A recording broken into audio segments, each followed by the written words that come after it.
اعوذ باللہ من الشیطان الرجیم بسم اللہ الرحمن الرحیم۔ آج کی ایپیسوڈ میں جو ہم گفتگو کرنے والے ہیں وہ اس عنوان پہ کریں گے کہ امام بخاری رحمہ اللہ نے امام اعظم حنیفہ سے کوئی حدیث نہیں لی، اور لوگ اعتراض یہ کرتے ہیں کہ ان کا حدیث نہ لینا، اس کی بنیاد یہ ہے کہ وہ ضعیف راوی ہیں اور کذاب ہیں، نعوذ باللہ من ذالک۔ حقیقت جو ہے وہ کیا ہے؟ سب سے پہلی بات تو یہ ہے، آج دنیا جانتی ہے کہ امام بخاری امام شافعی سے بہت پیار کرتے تھے اور اپنی کئی چیزوں میں، کئی کاموں میں تقلید جو ہے وہ امام شافعی کرتے تھے۔ یعنی دوسرے لفظوں میں دنیا اس نام سے جانتی ہے کہ امام بخاری امام شافعی کے مقلد تھے۔ اگر کوئی مقلد نہیں مانتا تو امام شافعی کے بارے میں یہ جانتا ہوگا کہ امام شافعی کے بارے میں دنیا آج کلام صحیح کرتی ہے، اور امام شافعی سے پیار جو ہے امام بخاری بہت کرتے تھے اور کئی چیزوں میں تقلید ان کی کرتے ہیں۔ وہ ایک الگ ٹاپک ہے، میں اس موضوع پہ نہیں آنا چاہتا۔ تو پوری بخاری میں امام شافعی سے بھی کوئی حدیث نہیں لی امام بخاری نے، تو کیا امام شافعی بخاری کے نزدیک کذاب تھے؟ پوری مسلم میں ایک حدیث بھی امام مسلم نے نہیں لی امام شافعی سے، حالانکہ امام مسلم بھی اپنے آپ کو مقلد کہتے ہیں امام شافعی کا، ان کے علم کی تعریف کرتے ہیں، وہ ایک الگ موضوع ہے۔ انشاءاللہ میں آگے تقلید کے اوپر جب ہماری گفتگو ایک سیریز وار ہوگی تو اس پر ہماری یہ ساری باتیں آئیں گی۔ آپ خود مجھے بتائیں انصاف کے ساتھ کہ امام بخاری نے اگر امام ابو اعظم حنیفہ سے حدیث نہیں لی اور امام احمد بن حنبل صرف ایک حدیث لی ہے امام بخاری نے، تو کیا ایک حدیث 6 بار امام بخاری امام احمد بن حنبل کے پاس جا کر کے، بلکہ 8 بار امام بخاری امام احمد بن حنبل کی برگاہ میں گئے اور ہزاروں حدیثیں سنی، بخاری میں صرف ایک حدیث لائے، تو اس کا مطلب کیا ہے کہ وہ معتبر نہیں تھے؟ یہ جو منطقیں آپ لوگوں نے نکال لی ہیں، میں یہ کہنا چاہتا ہوں کہ اس کی حیثیت اور حقیقت کیا ہے۔ کسی محدث کا کسی سے روایت نہ لینا، اور میں پچھلی ایپیسوڈ میں بتا چکا کہ امام بخاری کے استاذ امام اعظم حنیفہ کے شاگرد امام بخاری کی ثلاثیات، بخاری کی 22 ثلاثیات جو صحیح اتھینٹک حدیثیں ہیں بخاری کی 22، وہ جو ہے ان کے راوی امام اعظم حنیفہ کے شاگرد۔ ہر ترک سے امام بخاری خود کہتے ہیں کہ میں نے عبداللہ بن مبارک کے پاس امام حنیفہ کی ساری کتابیں پڑھی تھیں اور میں پھر امیر المومنین فی الحدیث بنا۔ تو جس شخص کی کتابیں پڑھ کر بندہ امیر المومنین فی الحدیث بنے، وہ شخص جس کی کتابیں پڑھے، کیا وہ امیر المومنین فی الحدیث ہے کہ نہیں ہے؟ تو یہ بات یاد رکھیں۔ تو امام بخاری نے خود کہا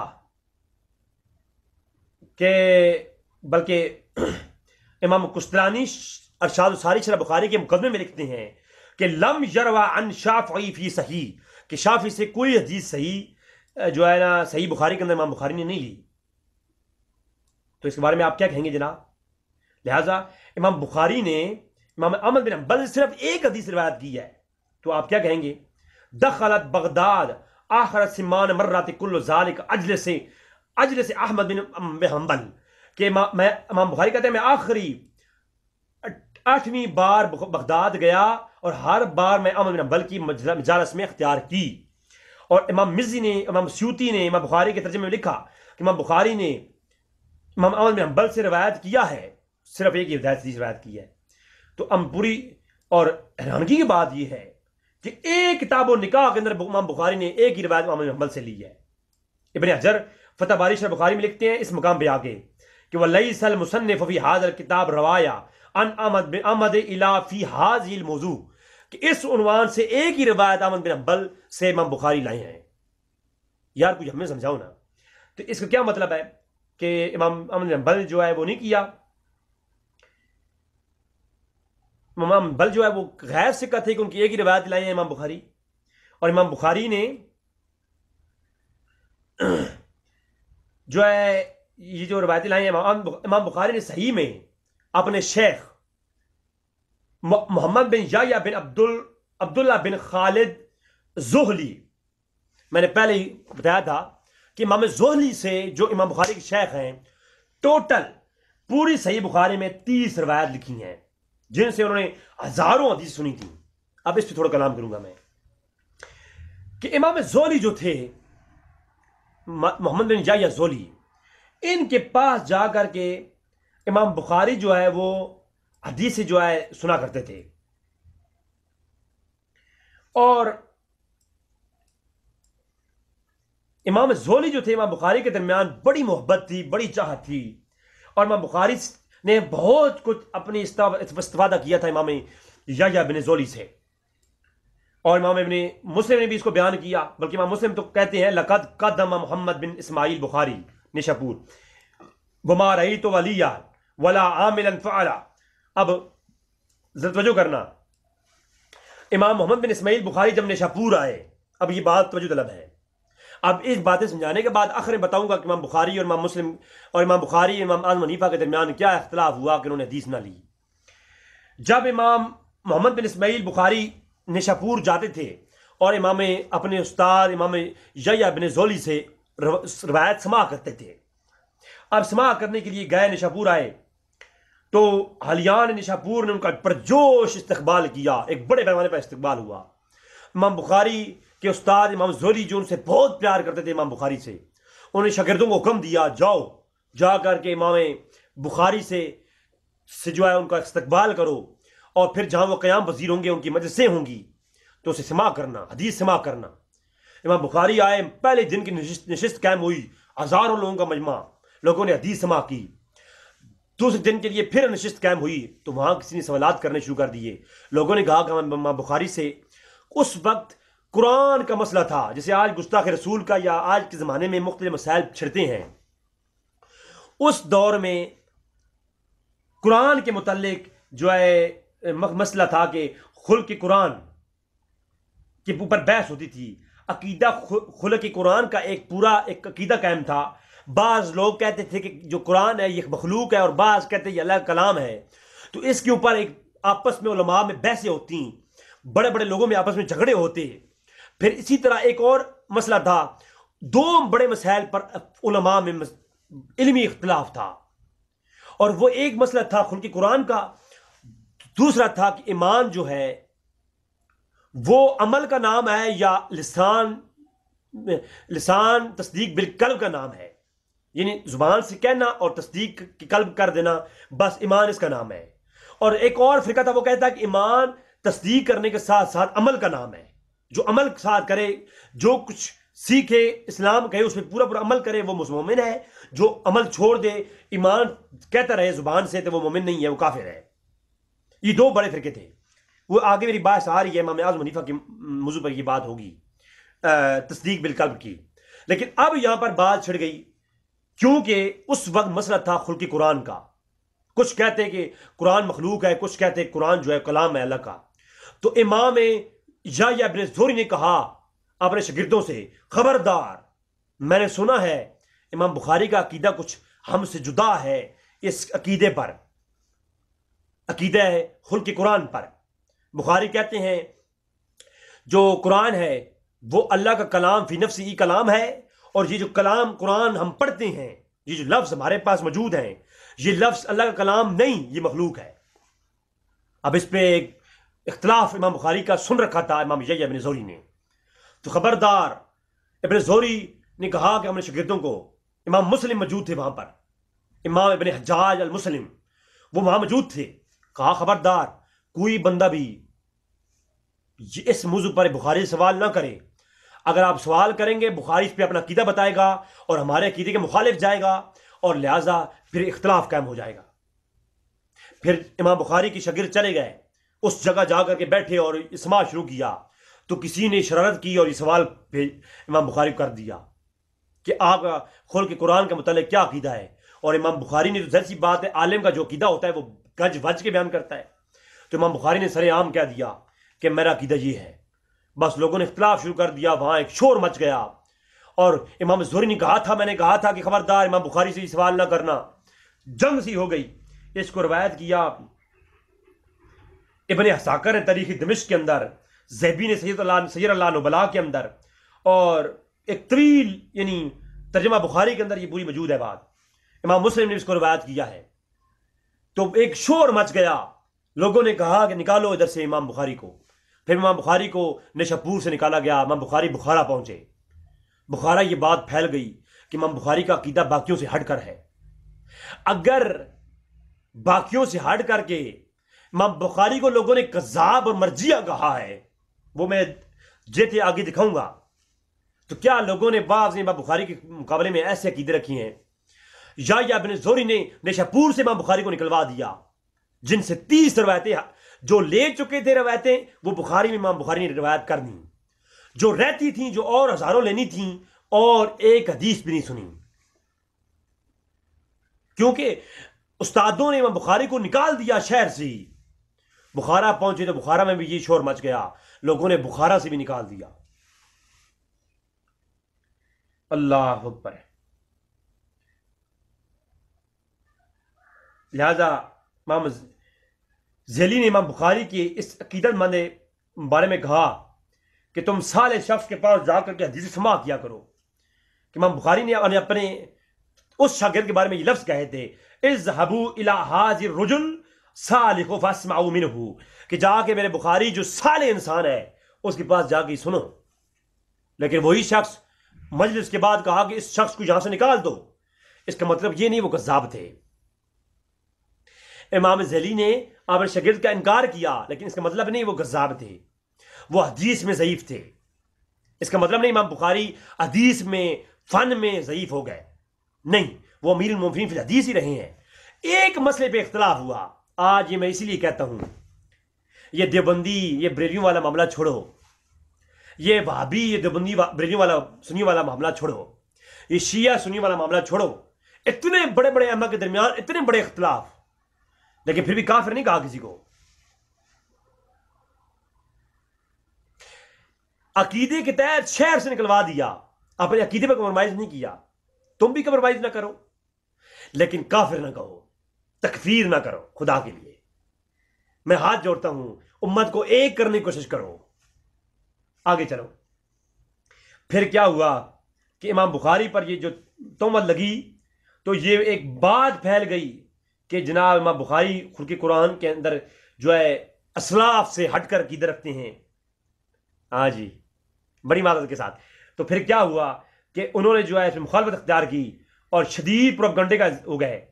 اب عقیدہ کسی نے پوچھا نہیں، پیاؤ بخاری سے پورے دلائل تو لے لیں. عقیدہ پوچھے بغیر جیلوں کی طرح امام بخاری کو ہر طرف سے بدر بدر کر دیا.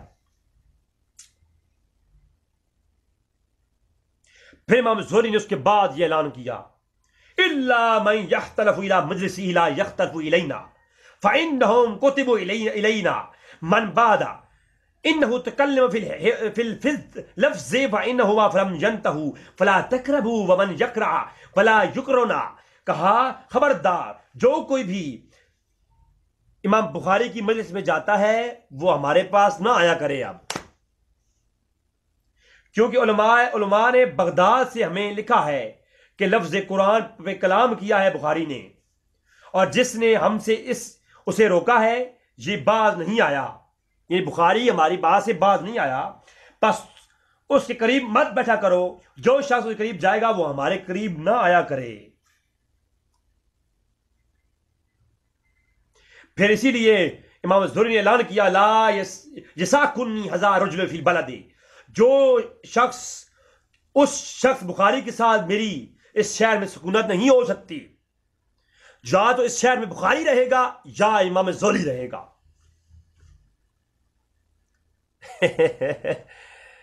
کیا بھائی کیا ہے یہ؟ امام اعظم حنیفہ پہ اعتراض کرتے ہیں، وہ آگے جواب آ رہا ہے.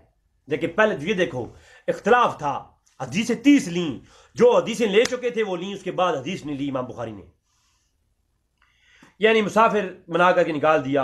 اور پھر امام بخاری کو اپنے علاقے سے بھی نکال دیا مختصر. پھر کیا ہوا کہ امام بخاری اپنے علاقے کے باہر جا کر کے ایک جگہ پہ قصبے پہ قائم دائم ہوئے اور وہاں جا کے تبلیغ کی، اور پھر وہاں جا کے ان کا مزار بنا، اور وہیں امام بخاری جو ہے اپنے علاقے میں لوگوں نے رہنے نہیں دیا. وفات بھی آئی تو اپنے علاقے بخارا سے باہر آئی، اور جب بارش نہیں ہوتی تھی پھر بخارا والے منہ اٹھا کر کے نا امام بخاری کی وفات کے بعد نمازیں پڑھی، نماز استسقاء پڑھی. وہ ایک الگ موضوع ہے، سیر اللہ نبلا کے نامہ میں بھی نہیں لکھا ہے. پھر جب بخاری مر گیا تو اسی شخص کے بارے میں انہی بخارا والے جو کہتے ہیں کہ بخاری نے ہمارے عقیدے کے خلاف گیا ہے، وہ سارے کے سارے ٹولہ لے کر کے، پوری برات لے کر کے نا امام بخاری کی قبر پر جا کر کے دعا کرتے اور اللہ ان کو بارش عطا فرماتا تھا امام بخاری کی قبر کے وسیلے سے۔ تو پہلے اختلاف بھی کیا اور پھر امام بخاری کی قبر پہ جا کر کے وسیلہ بارش بھی دیتے تھے۔ پھر امام مسلم نے کوئی حدیث نہیں لی امام بخاری سے۔ اب امام بخاری سے امام مسلم جو کہ شاگرد ہیں امام بخاری کے اور بھائی بھی ہیں، یعنی پیر بھائی بھی ہیں، استاذ بھائی بھی ہیں، شیخ بھائی بھی ہیں، امام بخاری اور امام مسلم ایک کلاس میں بیٹھتے ہیں، امام زہری سے سماع کرتے ہیں، دیگر ائمہ بھی شیخ بھی ان کے ایک ہیں۔ پھر امام مسلم نے امام بخاری سے بھی پڑھا ہے، لہذا وہ سینئر تھے تھوڑے، تو امام مسلم نے صحیح مسلم میں ایک حدیث بھی امام بخاری سے نہیں لی۔ اب میں یہ کہوں کہ امام مسلم کے نزدیک امام بخاری ضعیف ہیں اور کذاب ہیں؟ اور نہیں بھائی نہیں، خدا کے لیے سمجھو، پہلے علوم حدیث کو سمجھو پھر کلام کرو۔ اچھا، امام بخاری، امام سیوطی فرماتے ہیں کہ امام مسلم نے ان امام بخاری سے کوئی روایت نہیں لی، اور امام مسلم نے اپنے جامع میں کوئی روایت نہیں لی۔ امام اسقلانی نے کہا، امام کستلانی نے کہا، امام زیبی نے کہا، تمام نے، سیوطی نے طبقات و فاضل کے اندر، اسقلانی تہذیب و تہذیب کے اندر، اور دیگر جو ہے مقدمہ ارشاد ساری کے اندر موجود ہے۔ حالانکہ امام مسلم کا عقیدہ کیا تھا؟ ہائے ہائے ہائے ہائے، سنیں اس بات کو، سنیں اور دل کی تختی میں لکھیں۔ حدیث نہیں لی، لیکن امام مسلم کا عقیدہ یہ تھا کہ امام مسلم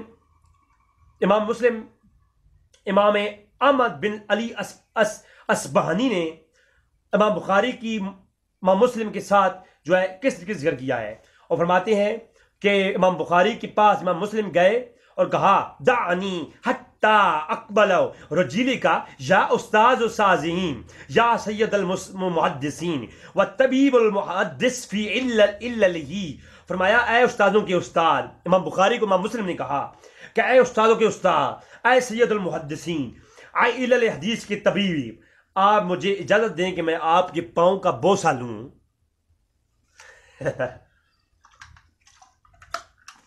مجھے لگتا ہے امام مسلم تھوڑے بریلوی تھے۔ امام مسلم مجھے لگتا ہے تھوڑے بریلوی تھے، کیونکہ انہوں نے بریلوی والا عقیدہ بیان کیا کہ اے استاذ، اے شیخ امام بخاری، میں آپ کے قدموں کا بوسہ لوں۔ اس کو روایت کیا علامہ ابن نقطہ نے تقیید معرفہ کے اندر وروا سند المسنید کے اندر، اس کو روایت کیا ابن اسیر نے البدایہ و نہایہ کے اندر۔ امام ابن کثیر جو کہ دیوبند کے ہاں بہت زیادہ مشہور ہے، تو امام ابن کثیر نے البدایہ و نہایہ کے اندر اس کو روایت کیا، پہلی جلد کے اندر ہی، اور پھر اس کو امام خطیب البغدادی نے تاریخ بغداد کے اندر بھی اس کو روایت کیا۔ امام مسلم نے کہا اپنے قدم آگے کیجیے امام بخاری، میں آپ کے قدم کا بوسہ لے لوں۔ مجھے لگتا ہے تھوڑا عقیدے کے لحاظ سے بریلوی تھے یہ۔ اچھا، ظاہر سی بات ہے جب جھکے ہوں گے بخاری کے قدم کے لیے تو رکوع کی حالت میں بھی گئے ہوں گے، سجدے کی حالت میں بھی گئے ہوں گے، یا دوسرا حال یہ ہے کہ امام بخاری نے اپنے قدم اٹھا کر کے مسلم کے بالکل منہ کے سامنے لے آئے ہوں گے کہ چوم لو۔ میں ان موضوع پہ کلام نہیں کرتا، پھر بہت سارے شکوے اور گلے ہو جاتے ہیں۔ اچھا، امام مسلم کا اپنے شیوخ سے ہزاروں ایسے امام مسلم کے شیخ ہیں۔ امام مسلم نے پھر کیا کیا؟ اعلان کیا، میں زولی کی برگاہ میں نہیں بیٹھوں گا، میں امام زولی سے جو روایتیں لے چکا ہوں اور حدیثیں نہیں لوں گا، اور امام بخاری سے بھی نہیں لوں گا، کیونکہ ایک استاد نے کہا ہے کہ بخاری کے پاس نہ بیٹھو، اور بخاری کے پاس اگر نہیں بیٹھتا تو امام زولی سے پاس بیٹھتا ہوں، اس کا مطلب یہ ہے کہ میں ایک استاد کی مان رہا ہوں، دوسرے کا گستاخ ہوں، لہذا میں ساری کتابیں لکھی ہوئی امام زولی کو واپس کر دیں۔ امام مسلم نے کہا کہ اے امام زولی، میں آپ ہی میرے استاد ہیں، آپ میرے شیخ ہیں، بخاری میرے شیخ ہیں، تو میں آپ سے روایت نہیں لیتا تو میں امام بخاری سے بھی نہیں لیتا۔ پھر جی لکھی ہوئی واپس بھیج دیں۔ صاحب سنن امام دارمی امام مسلم کے استاد ہیں۔ امام مسلم نے امام دارمی کی سند کے ساتھ، تو امام مسلم امام اپنے استاد امام دارمی سے اپنی کتاب کے اندر 37 حدیثیں لاتے ہیں، اور مقدمے میں لکھتے ہیں کہ میں نے مقدمے میں 3 حدیثیں لائی ہیں، سنی ہزاروں سے سماع کیا ہے۔ تو اب امام مسلم نے اپنے امام ابو زکریا بن یحییٰ بن ابو بکر عبد الرحمن تمیمی نیشاپوری سے بہت سی روایت اپنی صحیح میں لی ہیں، صحیح مسلم کتاب الایمان وغیرہ میں، ٹھیک ہے۔ امام ابو زرع اور امام ابو حاتم کو دیکھا کہ وہ امام مسلم بن حجاج کو اپنے زمانے کے مشائخ اور صحبت سے اس کا حد سے آگاہ کرتے تھے، کہ امام مسلم کی تعریف کیا کرتے تھے۔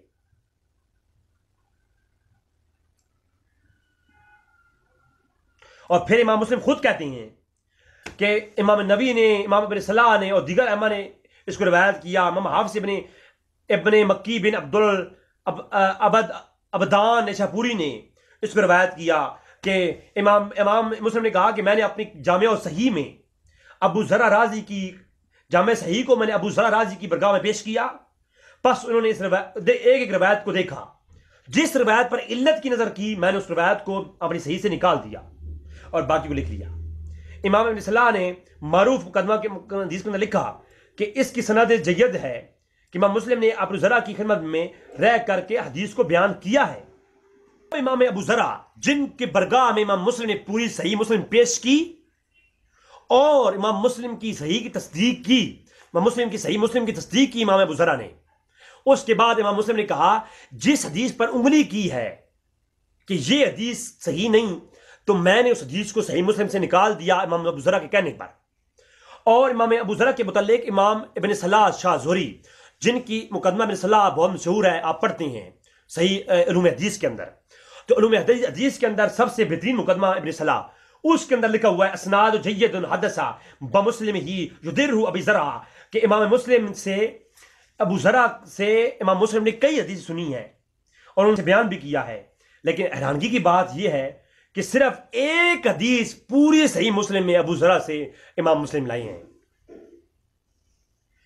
پوری صحیح مسلم کی تصدیق کرتے ہیں ابو زرع اور ہزاروں حدیثیں سنی بھی ہیں، لیکن صحیح کے اندر حدیث ایک لاتے ہیں۔ اب کیا مطلب ہے اس کا؟ کیونکہ فن حدیث ایک الگ موضوع ہے، عقائد پر اختلاف ہونا ایک الگ موضوع ہے۔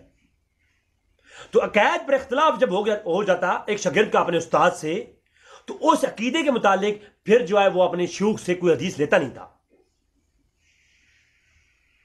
کیونکہ عقائد میں جس سے اختلاف ہو جائے اس سے حدیث کا عدم کر لینا یہ محدثین کے ہاں ایک ترک پایا جاتا تھا۔ اچھا، اس کو روایت امام نووی نے شرح نووی کے اندر بھی کیا، ابن صلاح نے بھی کی جو ہے ثنایا صحیح مسلم کے اندر ابن صلاح نے کیا، سیر اعلان ابلاغ کے اندر دیگر موجود ہے، میں تھک چکا ہوں زیادہ پڑھ نہیں سکتا۔ امام مسلم کی سند سے جامع ترمذی میں صرف ایک حدیث ہے۔ اب امام ترمذی، امام بخاری، امام مسلم، امام ابو داؤد، تینوں کے امام ترمذی جو ہے شاگرد ہیں، امام ترمذی کے شاگرد ہیں امام مسلم، لیکن امام ترمذی پوری مسلم میں ایک روایت امام مسلم سے لاتے ہیں۔ امام ترمذی پوری جامع کے اندر ایک روایت امام مسلم سے لاتے ہیں۔ کیوں؟ کیا معتبر نہیں تھے؟ ساری زندگی سنا ہے۔ امام ترمذی پوری سنن میں امام مسلم سے ایک ہی روایت لائے، جو کہ حدیث کا نمبر ہے کتاب الصوم کے اندر باب ما جاء اتصال الحلال شعبان رمضان، اور روایت کا نمبر ہے 687 نمبر روایت ہے جامع ترمذی کے اندر، جو کہ امام مسلم سے لائے ہیں۔ اور اب اس کا کیا مطلب ہے کہ امام مسلم جو ہے یہ برملا حقیقت ہے۔ امام ترمذی امام مسلم کے ساتھ ایک دوستی جرانی بھی تھی، وہ شیخ بھی تھے، اور کئی امام ابو عبداللہ حاتم نے اس کی توثیق کی ہے، اور امام ترمذی نے بھی کہا ہے کہ میں امام مسلم کے ساتھ کئی سفروں میں رہا ہوں، ان سے سماع کیا ہے، اور ہمارے علاقہ بھی ایک ہی تھا چونکہ، اور محبت بھی تھی، اور امام ترمذی فخر کرتے تھے کہ میں امام مسلم سے میں نے سماع کیا ہے۔ آپ بتائیں مجھے، امام ترمذی بعض سکہ راویوں سے حدیث جو ہے وہ کم لیتے ہیں، اور کئیوں سکہ راویوں سے حدیث لی بھی نہیں ہے، تو اس کا مطلب کیا ہوا کہ جو ہے وہ نہیں ہے۔ اب امام ترمذی نے درجنوں روایتیں وہ لی ہیں بخاری ترمذی میں، جامع ترمذی میں، جو راوی سخت ترین متروک الحدیث اور ضعیف ہے۔ اگر کسی محدث کا حدیث نہ لینا یہ ثبوت دیتا ہے کہ وہ راوی ضعیف ہے، تو اس کا مطلب ہے اسے حدیث لینی چاہیے. تو جس محدث سے اسے حدیث لے لے تو اس کا مطلب یہ ہے کہ وہ محدث کو صحیح سمجھتا ہے. اور بھائی محدثین تو امام بخاری اپنی کتاب الادب المفرد میں ضعیف راویوں سے روایتیں لاتے ہیں. تو کیا مطلب آپ وہ ضعیف راویوں کو معتبر مانتے ہیں؟ بھائی محدث جو ہیں وہ ضعیف راویوں سے بھی حدیث لاتے ہیں اور غیر ثقہ راویوں سے بھی حدیث لاتے ہیں. اب غیر ثقہ سے حدیث لانے کا مطلب یہ نہیں کہ غیر ثقہ ہو جائے گا اور ثقہ راوی سے صحیح راوی سے حدیث نہ لینا اس کا مطلب یہ نہیں کہ وہ ضعیف ہو جائے گا. پتہ نہیں کون سے علوم حدیث ہیں جو آپ لوگ پڑھتے رہتے ہیں اور سنتے رہتے ہیں. اچھا میں اس پہ طویل امام ترمذی نے قتیبہ بن سعید سے 619 روایتیں، محمد بن بشار بندار سے 495 حدیثیں، محمد بن غیلان مروزی سے 342 حدیثیں، حناد بن اسرہ تمیمی دارمی سے 286 حدیثیں روایت کی ہیں.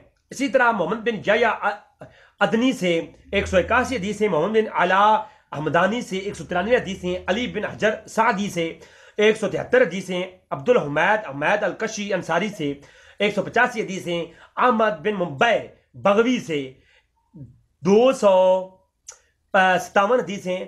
اور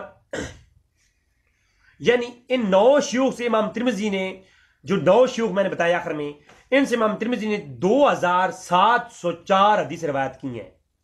یعنی ترمذی کا نصف حصہ یا نصف سے زائد حصہ ان 9 لوگوں سے امام ترمذی نے روایت کیا ہے اپنی ترمذی کے اندر، جامع کے اندر.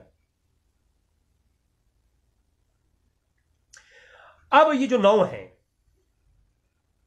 یہ جرح و تعدیل کے حوالے سے ضعیف ہیں، اور امام بخاری، امام مسلم، امام ابو داؤد اور دیگر سے بڑھ کر کے وہ لوگ ان کی ثقاحت پہ معترض ہوئی. امام بخاری نے محمد بن حیان الرازی سے 72 بلکہ 27 حدیثیں لی ہیں.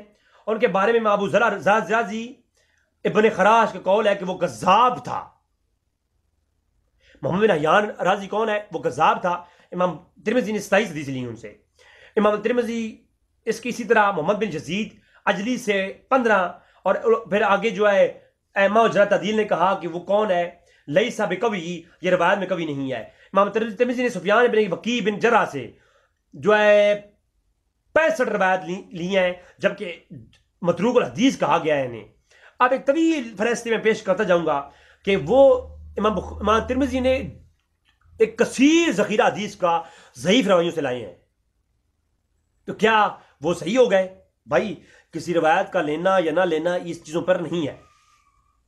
امام بخاری کی سند سے سند نسائی میں صرف ایک حدیث. امام نسائی جو کہ امام بخاری کے شاگرد ہیں، امام کستانی کے بقول انہوں نے کہا ہے کہ امام بخاری پوری سنن نسائی میں امام بخاری سے ایک روایت. امام کستانی فرماتے ہیں صحیح ترین یہی ہے کہ نسائی نے ان سے روایت ہی نہیں لی، کہ بخاری سے روایت ہی نہیں لی گئی، نسائی نے نہیں لی. تو کیا امام نسائی نے بخاری سے حدیث نہ لینا، نسائی کا بخاری سے حدیث نہ لینا، اس سے مراد کیا ہے؟ کہ امام بخاری کذاب ہیں، غیر معتبر ہیں، پھکیاں ہیں، پھکیاں. جی ائمہ نے کثیر لکھا ہے کہ نسائی نے کوئی روایت امام بخاری سے نہیں لی، جبکہ تھوڑی تحقیق کے مطابق معلوم ہوتا ہے کہ امام بخاری سے ایک روایت لی ہے نسائی نے. وہ یہ ہے کتاب الصوم میں، حدیث کا نمبر ہے 2094. وہ ایک روایت ہے کتاب الصوم میں جو شہر رمضان کے متعلق باب الصوم کے اندر موجود ہے. اب امام احمد بن حنبل نے سلسلۃ الذہاب کے حوالے سے طریق سے صرف ایک روایت لی ہے. امام بن حنبل نے شافعی کے شاگرد ہیں. امام احمد بن حنبل انہوں نے امام شافعی سے امام مالک کی موطا کو براہ راست سماع کیا ہے. امام احمد بن حنبل نے امام مالک کی موطا کو براہ راست سماع کیا ہے. اور امام مالک کی جو سند ہے، جالا خلیل بن عبداللہ خلیلی اپنی کتاب الرشاد میں فرماتے ہیں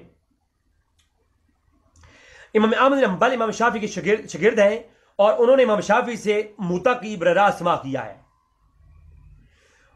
اور لیکن کوئی ایک روایت بھی اپنی المسند امام احمد بن حنبل کی جو موجود ہے اس میں روایت نہیں کی. اب ایک روایت امام مالک سے نہ شافعی سے اپنی المسند کے اندر امام شافعی نے روایت نہیں کی. تو اس کا مطلب کیا ہوا کہ کذاب ہے امام شافعی ہے.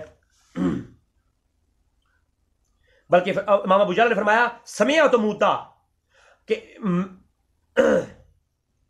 احمد بن حنبل کا قول ہے کہ میں نے موتا کو امام مالک سے 10 سے زائد حفاظ سے، امام مالک کی جو موتا ہے میں نے 10 سے زائد حفاظ سے سماع کیا ہے براہ راست، اور 2 سے بعد امام شافعی سماع کیا ہے، کیونکہ میں نے انہیں باقی محدثین سے زیادہ پختہ پایا تھا امام شافعی کو. تو موتا امام مالک کا سماع ہی امام شافعی سے کیا ہے، لیکن حدیث ایک بھی نہیں لائے. اب یہ باتیں کس کو سمجھا رہا ہوں میں؟ تو میں غیر مقلدین بھائیوں سے یہی کہوں گا کہ یہ علمی باتیں آپ کے ذہن میں کہاں آئیں گی؟ اگر یہ عدم میں روایت کا ترک کرنا یہ کذاب ہونے کی دلیل ہے جناب، تو پھر تو میں کہتا ہوں مجھے ایک بھی راوی صحیح کر کے بتائیں. اچھا،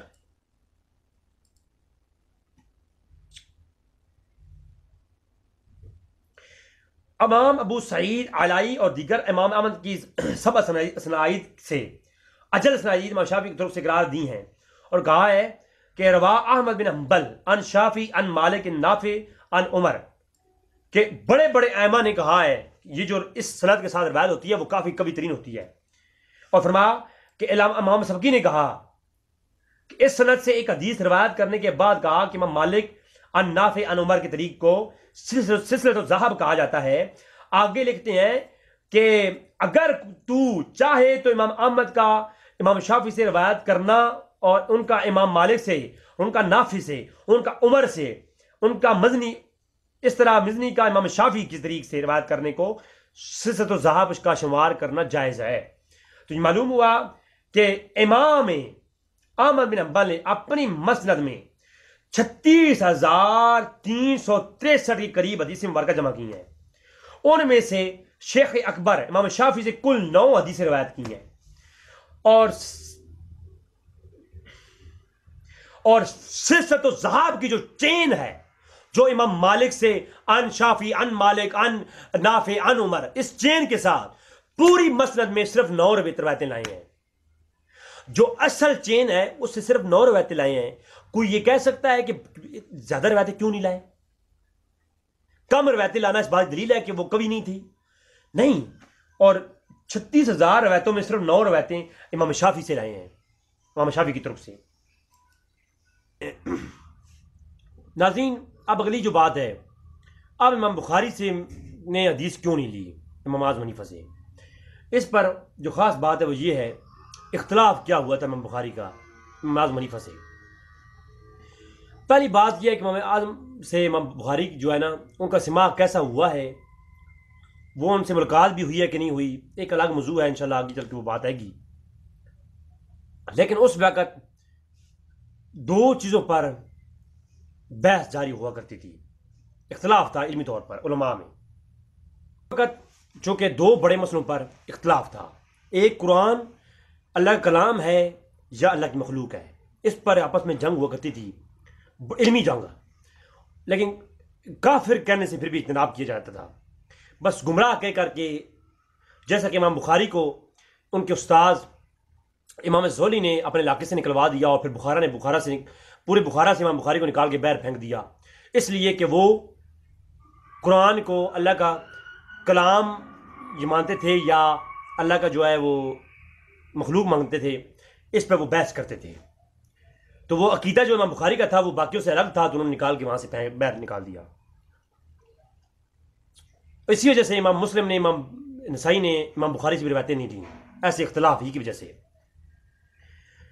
جس طرح امام بخاری نے ابو حنیفہ سے روایت نہیں لی، اس طرح امام نسائی نے یا دیگر بعض محدثین نے، امام مسلم نے بخاری سے روایت نہیں لی. بات سمجھا رہی ہے نا؟ اسی طرح ایک اور مسئلہ تھا اس وقت جو کہ امام اعظم حنیفہ اور امام بخاری کے درمیان میں حل ہوا، اور وہ تھا قول اور فعل کا. ایمان قول ہے یا فعل ہے.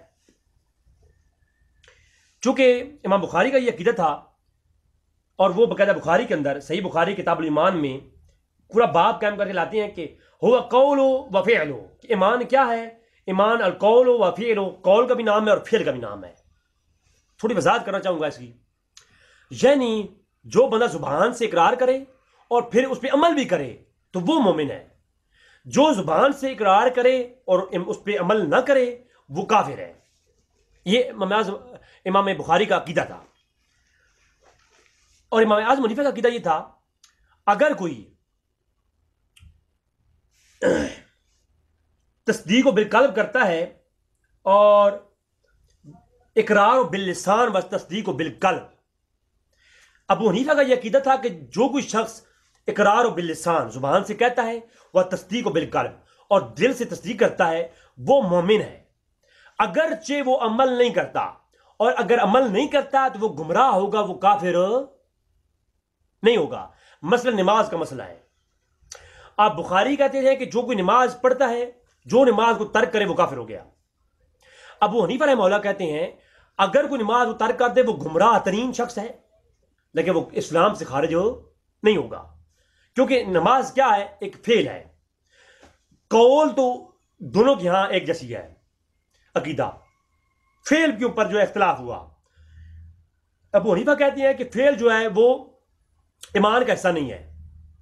وہ عمل جو ہے وہ یعنی گمراہی دلالت یا ہدایت کا ذریعہ ہے. جو عمل کر رہا ہے نماز پڑھ رہا ہے وہ ثواب درین حاصل کر رہا ہے.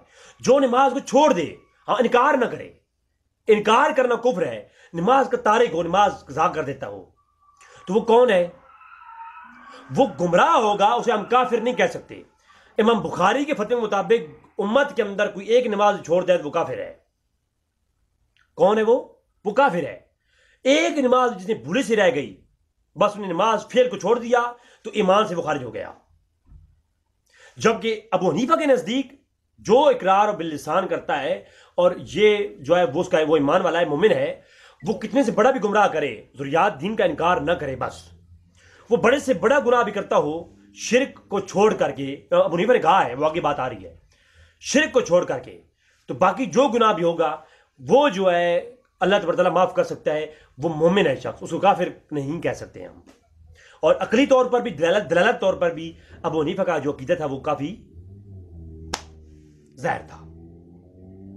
اب اس وقت ایک فرقہ تھا, فرقہ گمراہ, وہ جہمیہ تھا. اور اس کا عقیدہ تھوڑا امام اعظم حنیفہ سے ملتا جلتا تھا. وہ کیا؟ اس موضوع پر جہمیہ مشہور اس لیے کیا گیا کہ وہ بھی عقیدہ تصدیق اقرار و باللسان اور تصدیق بالقلب رکھتے تھے. جہمیہ کا بڑا عقیدہ یہ تھا, وہ کہتے کہ جو بندہ اقرار و باللسان کرتا ہے اور تصدیق بالقلب کرتا ہے وہ بس وہی مومن ہے. کوئی نماز کا انکار کر دے, ساری زندگی نماز نہ پڑھے, وہ عمل کوئی چیز نہیں ہے. وہ عمل کا مطلق انکار کرتے تھے.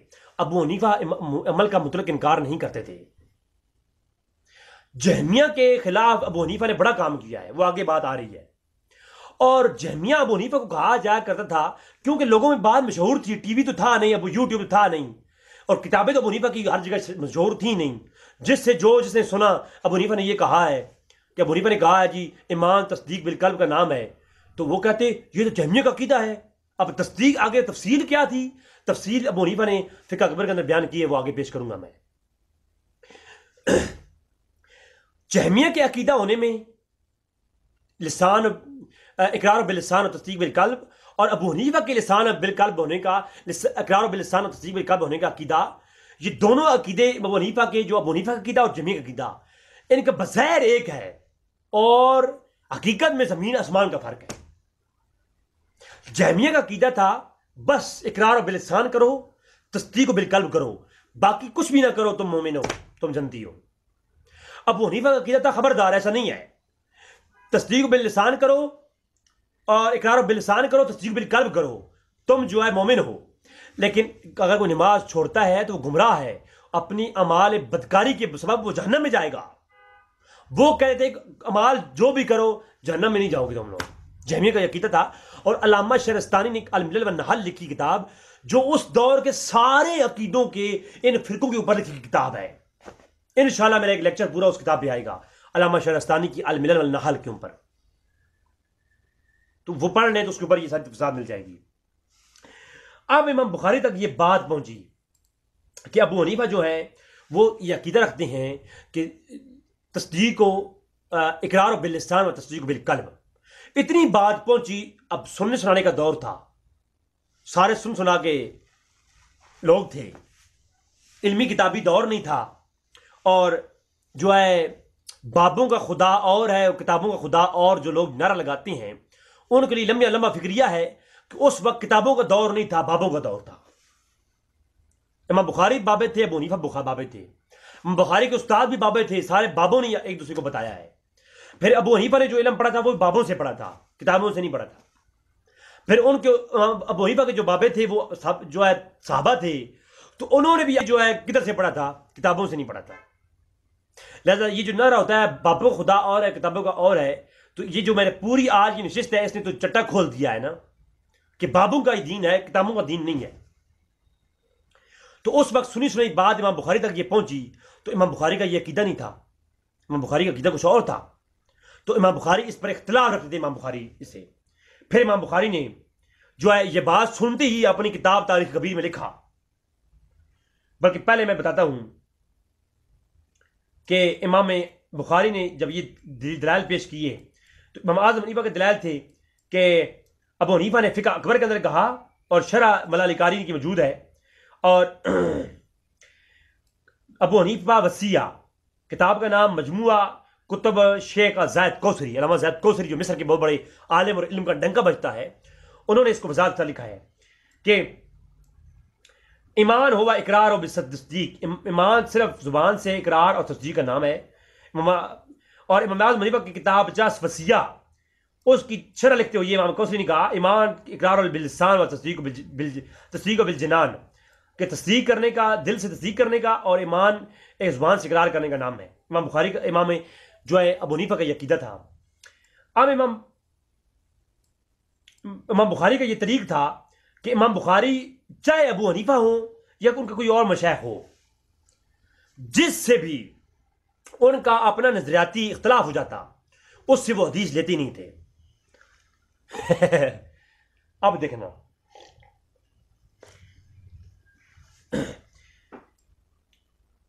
امام حسین بن محمد بن وضاح اور مکی بن خلف بن عفان سے روایت ہے کہ ہم نے محمد بن اسماعیل بخاری کو کہتے ہوئے سنا ہے، كنت عن ألف نفر من العلماء والزيادة ولم أكتب إلى العم قال إيمان قول وعمل ولم أكتب عن عم قال إيمان القول. امام بخاری نے کہا، بڑے بڑے ائمہ نے روایت کیا، القائی نے شرح اصول العقائد السنہ کے اندر اس کو روایت کیا کہ امام بخاری نے کہا میں نے 1000 زائد علماء سے حدیث لکھی ہیں، میں نے صرف ایک ہی محدث سے حدیث کو مانا ہے. لکھی کتنے سے ہیں؟ میں نے لکھی کتنے سے ہیں؟ 1000 علماء سے حدیث لکھی. اور بخاری کہتے ہیں میں نے مانا صرف ایک کو ہے، جس نے ایمان کہا، جس نے یہ میرا عقیدہ بیان کیا، جس نے یہ کہا کہ ایمان قول اور عمل کا نام ہے، اور میں نے اس کو ہرگز نہیں مانا جس نے یہ کہا صرف ایمان قول کا نام ہے، عمل کا نام نہیں. تو امام بخاری نے وضاحت کر دی کہ میں نے ہزاروں سے ابو حنیفہ کے سمیت سب سے سنا ہے، لیکن جس نے بھی میرا عقیدہ رکھا قول، ایمان قول و عمل کا نام ہے، میں نے اسی کے حدیث کو آگے لایا ہوں. جس نے یہ کہا ایمان قول کا نام ہے، میں نے حدیث کو ترک کر دیا ہے. اس لیے ترک نہیں کیا کوئی کذاب ہے، اس لیے ترک نہیں کیا کہ کوئی حافظ الحدیث نہیں ہے، اس لیے نہیں کیا کہ اس کے پاس علم حدیث نہیں ہے، اس کو حدیث یاد نہیں ہے، یا وہ حدیث میں کمزور ہے. اس لیے ترک کر دیا کیونکہ جو ہے میرے عقیدے کے مخالف ہے وہ. تو علمی اختلاف تھا، اور علمی اختلاف ہوتے ہی لوگ اس پہ، اس لیے میں آگے صحابہ کرام کی جب گفتگو آئے گی، میری ایک اور نشست آئے گی اس پہ کہ ابو بخاری کے اندر موجود ہے کہ امیر معاویہ 1 وتر پڑھتے ہیں، عبداللہ عباس 3 وتر پڑھتی ہیں. بخاری کے اندر کئی اعمال دکھاؤں گا، ایک صحابی ایک عمل کر رہا ہے، دوسرا عمل کر رہا ہے. علمی اختلاف تھا. ایک صحابی دوسرے کا عمل نہیں لیتا اور دوسرا صحابی پہلے کا عمل نہیں لیتا. صحابہ میں اختلاف لیکن علمی اختلاف. یہ کافر اور بریلوی دیوبندیوں والی اور وہابی سنیوں دیوبندیوں والی اور سنی شیعوں والی یہ جاہلانہ رسومات نہیں تھیں. میں اس اختلاف کو حق مانتا ہوں جو سنی دیوبندیوں بریلویوں دیوبندیوں شیعوں میں ہے، لیکن اس کے اوپر جو یہ مولوی بیٹھ کر کے، یہ ذاکر بیٹھ کر کے، یہ وہابی کے نام کروانے والے، الحدیث کروانے والے جوہلات بیٹھ کر کے امت میں ایک دوسرے کو کافر قرار دے رہے ہیں. یہ سب سے بڑا میں اختلاف میں ان سے کرتا ہوں. اس اختلاف یہ رحمت ہے، اس میں مجھے کوئی شک نہیں ہے. یہ بات سمجھ آ گئی. امام حاتم نے کہا، امام بخاری نے فرمایا کنت عن الف شیئا. امام حاتم نے کہا ہے وہ ساری بات میں نے بذات خود 1030 اشخاص سے حدیثیں لکھی ہیں. بخاری نے کہا، ابن حاتم نے کہا، لیکن میں ان میں سے ہر ایک محدث تھا جس سے میں نے حدیث لی، ہر ایک عالم تھا جس سے میں نے حدیث لی. امام بخاری نے کہا میں نے صرف ان تمام محدث جن کی حدیثیں میں نے لی ہیں ان میں صرف میں نے ایک ہی حدیث کو قبول کیا ہے، ایک ہی محدث کی روایت کو قبول کیا. اس محدث کو جس نے یہ کہا کہ ایمان صرف قول اور عمل کا نام ہے، جس نے یہ قول کا نام ہے، میں نے 1030 محدثین میں سے سب کو پچھ کر دیا. وہ بات سمجھ آ رہی ہے جی. اور امام اعظم وہ مرجیہ تھے. اب یہ کیوں لگا؟ چونکہ جب یہ بات پھیلی نا کہ ابو حنیفہ نے یہ عقیدہ بیان کیا ہے، یہ عقیدہ مرجیہ کے ساتھ میچ کرتا تھا، لہٰذا وہ جو ہے جیسے کہ آج مسلمان داڑھی رکھتے ہیں، گھنیاں سر مڑواتے ہیں، تہ بند اوپر رکھتے ہیں. اب یہ تہ بند اوپر رکھنا، آنکھیں اندر دھس جانا، داڑیاں گھنی رکھنا، جو ہے پیشانیاں اونچی ہونا، بال کاٹ دینا، منڈوا دینا، قرآن خوبصورت پڑھنا اور مسلمانوں والی آیات جو ہے کافروں پہ چسپاں کرنا، آج مسلمانوں میں یہ ساری چیزیں موجود ہیں نہیں موجود ہیں. تو یہ ساری بخاری کے اندر موجود ہے. یہ تو خوارج کی نشانیاں ہیں. تو کیا سارے مسلمانوں کو ہم خارجی کہیں گے؟ ہر داڑھی رکھنے والے کو خارجی کہیں گے؟ ہر جو ہے وہ جو کرتا تھا، جو بھی خوبصورت قرآن پڑھتا ہے، ہر جو خوبصورت نمازیں پڑھتا ہے، ہم یہ کہیں گے بخاری میں روایت ہے خوبصورت نمازیں پڑھنے والے خارجی ہوں گے، زیادہ نمازیں پڑھنے والے خارجی ہوں گے، زیادہ قرآن پڑھنے والے خارجی ہوں گے. تو کیا ہم یہ کہیں کہ جناب یہ آج سارے مسلمان خارجی ہیں؟ او بھائی نہیں. کچھ چیزیں میچ ہو جانا کسی سے، اس کا ہو جانا یہ ثابت نہیں ہوتا. اب ایک عقیدہ مرجیہ کے ساتھ امام اعظم کا میچ ہو گیا، وہ پورا میچ نہیں ہوا. میں نے کہا مرجیہ کہتے تھے صرف اور صرف کہنے کا نام اسلام ہے، دین ہے، قول جو ہے اقرار باللسان اور تصدیق بالقلب کر لو، اس کے بعد کچھ بھی نہ کرو، تم جنت میں مسلمان ہو تو جنت میں جاؤ گے. جہنم میں جانے کا کوئی سوال ہی پیدا نہیں ہوتا. کافر جہنم میں جائیں گے.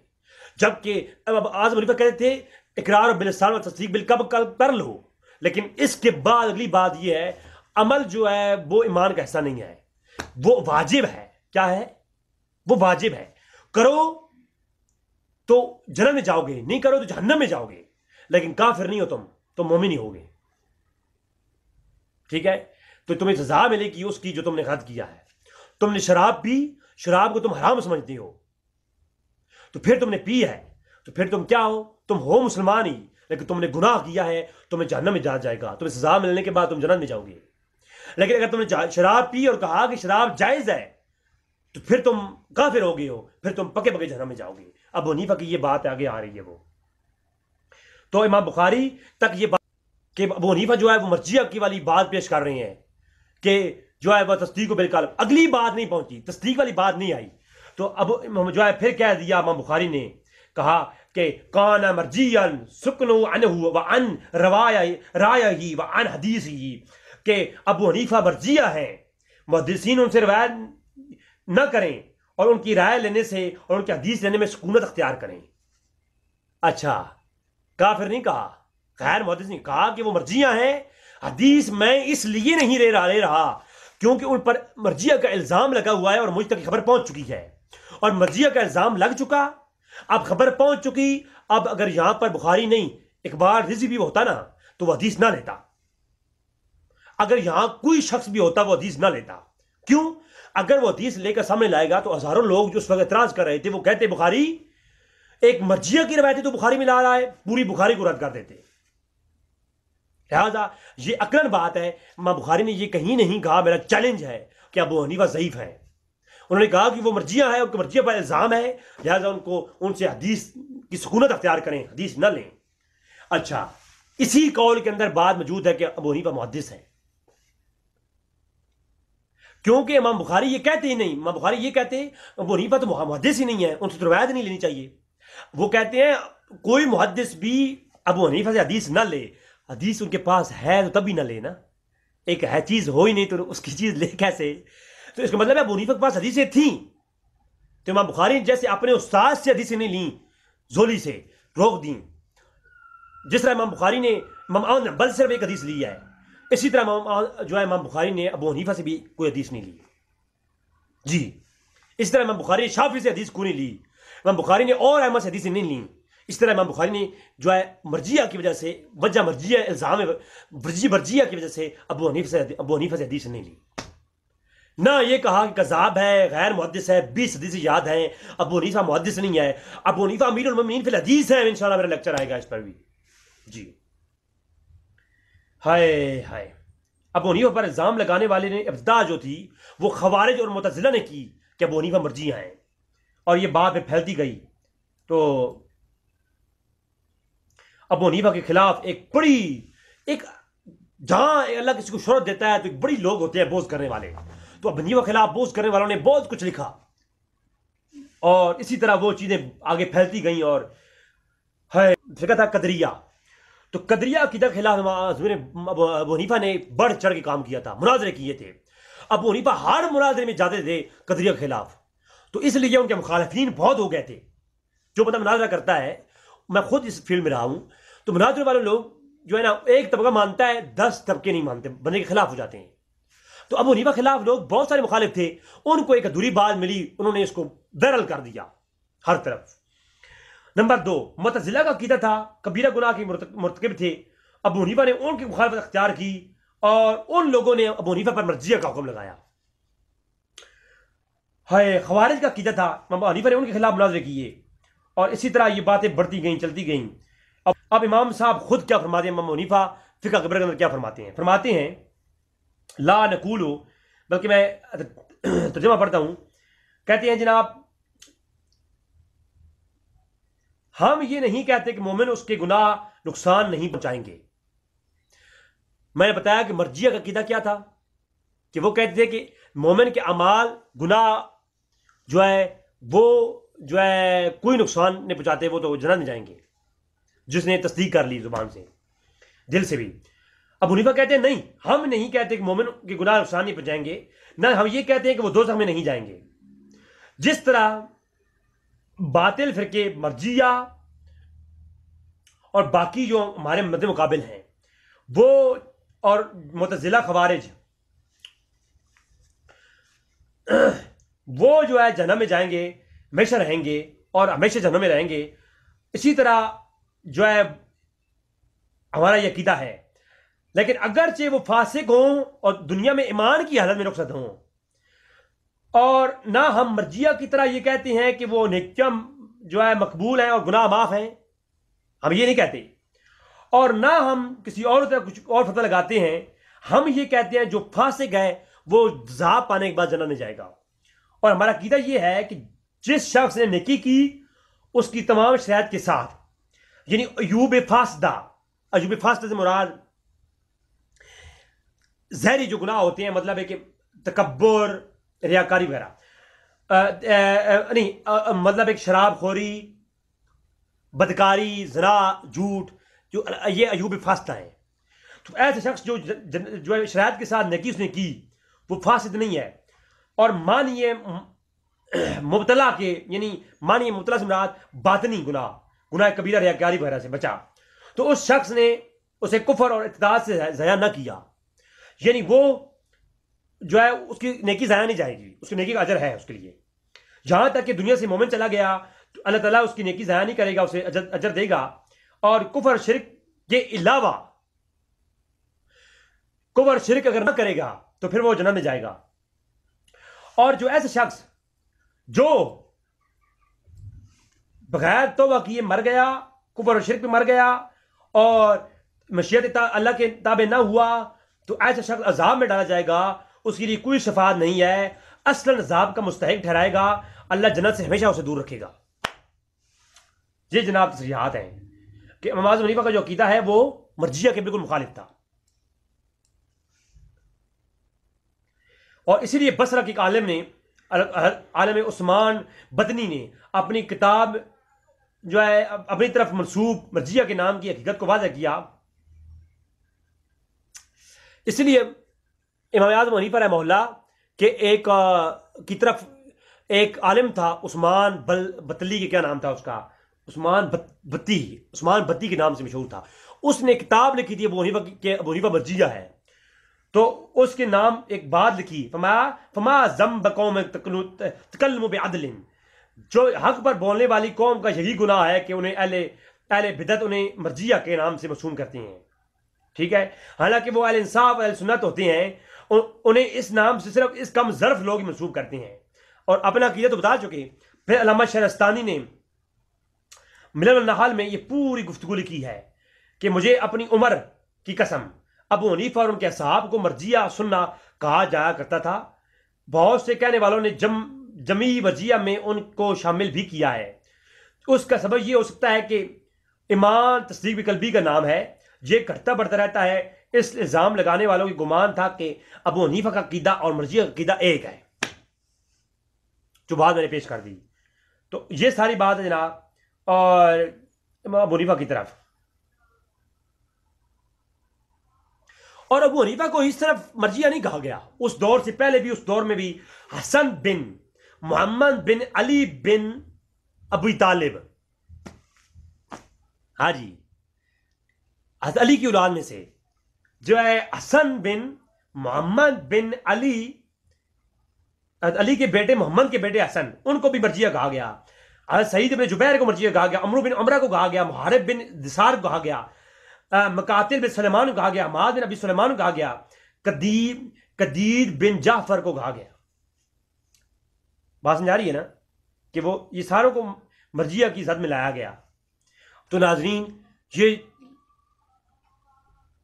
اقرار باللسان و تصدیق بالقلب کا جو اختلاف تھا امام بخاری اور مسلم کے درمیان، اور یہ اختلاف، اس اختلاف کے ہوتے ہوئے بھی امام بخاری ضرور حدیث لیتے، میرا وجدان یہ کہتا ہے، لیکن چونکہ ایک افواہ پھیل چکی تھی کہ وہ مرجیہ ہیں، تو جس پر الزام ہو آپ علوم حدیث اٹھا کے دیکھ لیں، کسی پر تہمت ہو، الزام ہو، تو محدثین اس پر جو ہے اس سے حدیث ترک کرتے ہیں یا اس کے حدیث کو مینشن کرتے ہیں، حدیث ضعیف کرتے ہیں اس کے۔ تو اگر الزام ہونے کے باوجود امام بخاری لکھ لیتے تو آج امام بخاری کی صحیح کو صحیح کے اندر یہ نقطہ نکالا جاتا کہ امام بخاری نے تو کہا ہے کہ میں ساری حدیث صحیح لکھ رہا ہوں، جبکہ امام بخاری پر تو تہمت ہے مرجیہ کی، تو پھر جو ہے یہ بخاری صحیح بخاری نہ رہی۔ تو امام بخاری نے احتیاطاً اس کے اندر جو ہے امام ابو حنیفہ سے حدیث نہیں لی، تو اس کے اوپر جو ہے پھر ایک کلام کیا گیا اور جھوٹ کا پروپگنڈا کیا گیا۔ تو ناظرین سمجھ آ گئی ہوگی کہ اختلاف کی بنیاد پر جو ہے بڑے بڑے ائمہ میں یہ اختلاف رہا ہے، تو اس اختلاف کی بنیاد پر لوگ حدیث ترک کی ہیں، لیکن ان کی عزت ادب کرتے تھے، ان کو کافر نہیں کہا۔